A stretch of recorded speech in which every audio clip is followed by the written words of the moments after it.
Hello everybody, welcome to the Football Philosophy channel. This is the day after the 3-3 draw at Old Trafford against Everton. I remember Everton coming to Old Trafford and drawing with us 4 apiece under Fergie when basically it cost. There were a lot of people always remember Everton drawing at Old Trafford and state quite factually that cost us a league title. But I think it was only the game before that, or maybe one game further back than that we got beat 1-0 at Wigan. And Wigan had never taken a point off us previously in the Premier League, never taken a single point off us, and they beat us. So I often think, no, it's not drawing with Everton because Wigan shouldn't be beating us, whereas Everton's always a tough game anyway. But losing at Wigan, I thought, cost us the league title that season. But still, it was still in our hands after we lost at Wigan and we drew 4-4, and we did end up not winning the league title. And a point against Wigan or the 3 points against Everton would have made the difference, which would have won us the league title. And I'm only mentioning that because I believe we were in the league title race, and now I believe that we're probably not. I won't say definitely not. Football's a funny old game, but I can't see City. City just seems to be on fire at the minute, and then every point we drop, the further I think we're going to fall behind them. So I think Everton have had a 4-4 draw at Old Trafford, which cost us a title, and now this 3-3 draw might well have more or less removed us from a title race yet again. A cracking game. Played quite well in the first half. I haven't had a chance to watch it back again yet, but although we were playing some good football, I don't think we were really dominating the game up until we scored. When we scored about halfway through the half, I thought Everton collapsed for a bit, and we played, we really could have took them to the cleaners really just before half time. But a beautiful ball in from Marcus for a header by Cavani was a good goal, and then obviously a brilliant goal by Bruno just before the half time made it 2-0. But in the second half, I think it took them about 7 minutes to score 2 goals in the second half. And what I've done today is I've made a few clips really. Well, I've made 3 clips of the 3 goals and an introduction to those 3 clips, and I've put it on Twitter, on Rick the Red UK on Twitter. What United have got to start doing, the game management has got to improve.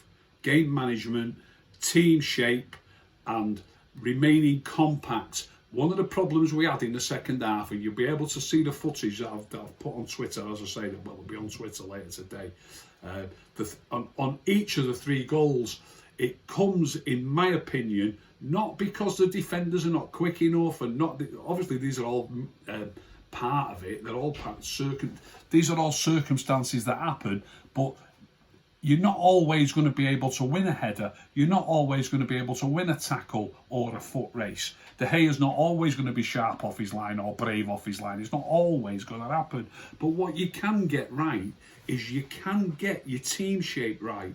When you're leading 2-0, which we were, we need to keep it compact, and we do not need the game to get stretched. You sometimes hear commentators say, oh, this game's getting stretched now. The game was stretched when we were leading 2-0. Games tend to get stretched when it's 0-0 or 1-1 and 2 teams are both trying to win the game. That's when a game gets stretched. When you're 2-0 up, you do not need a game to get stretched.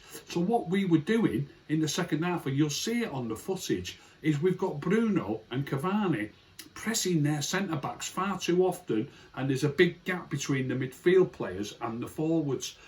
And that gives their midfield players time and space to get on the ball and pass it. So what other teams would do at 2-0 up is, rather than going to press, your 2 forwards just drop back a little bit, so that they're 10 or 15 yards rather than 25 to 30 yards in front of the midfield.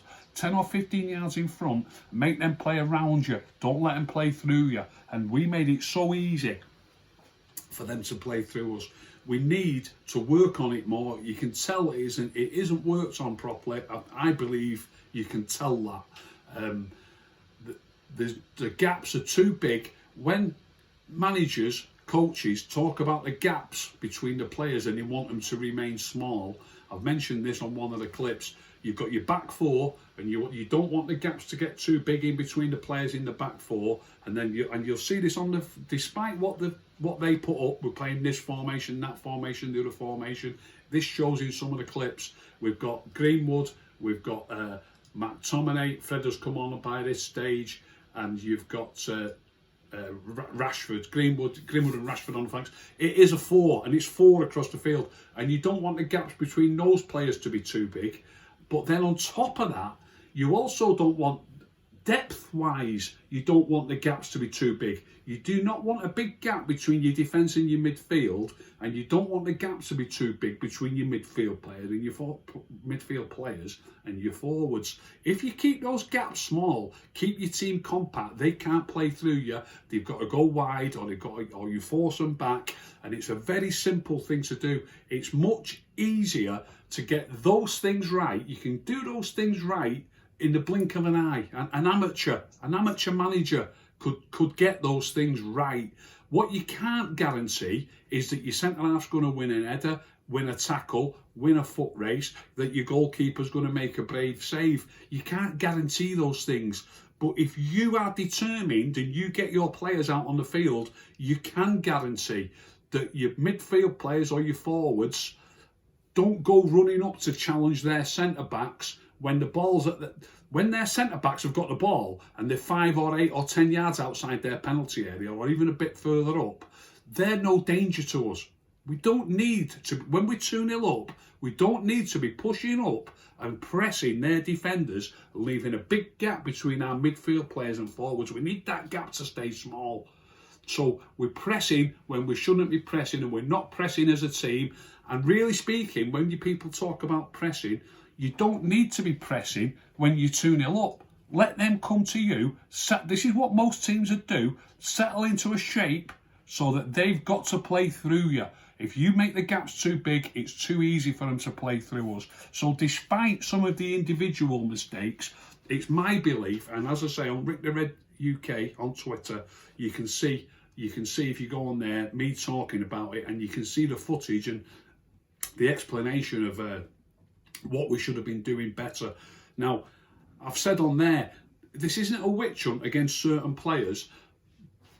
It's certain players that are doing certain things wrong. I can't really look at it and say that player's in the wrong position if he's not in the wrong position, and that player's in the wrong position if he's not in the wrong position. There's certain players who are in the wrong position. I'm pointing out that they're in the wrong position and they're doing things wrong, and they need to start getting it right.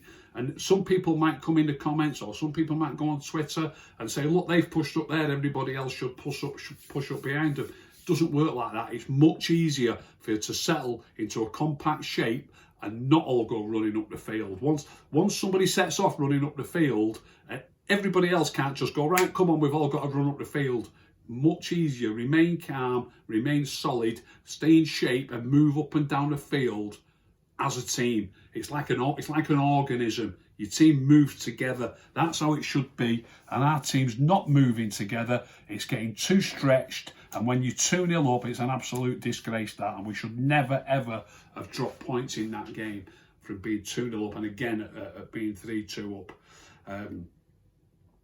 That's that. I hope you've enjoyed that show. As I say, have a look on Rick the Red UK on Twitter. You'll see me talking about it with the footage running, and you can see what I mean.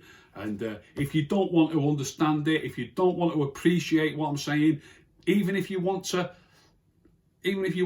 debate it, what I'm telling you is, I promise you, it's how it should be. It's how the big clubs, it's how proper, with the big clubs, listen to us, we're Man United, it's how proper football clubs operate. They get their team, they work on team shape, they make sure they're compact, they get the game management right, and they make sure they're difficult to play through, difficult to break down, particularly when you're already leading in a game.